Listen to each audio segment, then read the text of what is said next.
প্রিয় দর্শক, আজকে আপনাদের সামনে চলে এসেছি। যেহেতু সামনে কুরবানির একটি মশলা আপনাদের সামনে তুলে ধরব। এই আজকের আলোচনা কুরবানির মশলা। তো এই কুরবানির মশলার বিষয় নিয়ে আমাদের অনেকেই আমরা জানি না যে যাদের ওপরে কুরবানি ওয়াজিব, যদি কুরবানি না করে তার বিষয়ে রসুল পাক সাল্লাল্লাহু আলাইহি ওয়াসাল্লাম ইরশাদ করেন। হজরতে আবু হুরায়রা রাদিয়াল্লাহু তাআলা আনহু হতে বর্ণিত, নবী পাক সাল্লাল্লাহু আলাইহি ওয়াসাল্লাম বললেন, যে ব্যক্তি সমর্থ থাকা সত্ত্বেও কুরবানি করে না, সেই যেন আমার ঈদগাহার ময়দানে না যায়।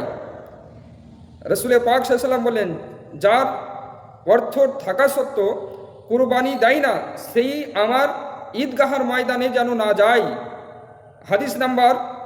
হাদিস ইবনে মাজা 2য় খণ্ড, পৃষ্ঠা নাম্বার হচ্ছে 226। আসুন তারপরে আরেকটি আপনাদের হাদিস শোনাই, যে আমরা যাদের নামে কুরবানি হয় তাদের ব্যাপারে রসুল পাক সাল্লাল্লাহু আলাইহি ওয়াসাল্লাম বলেছেন।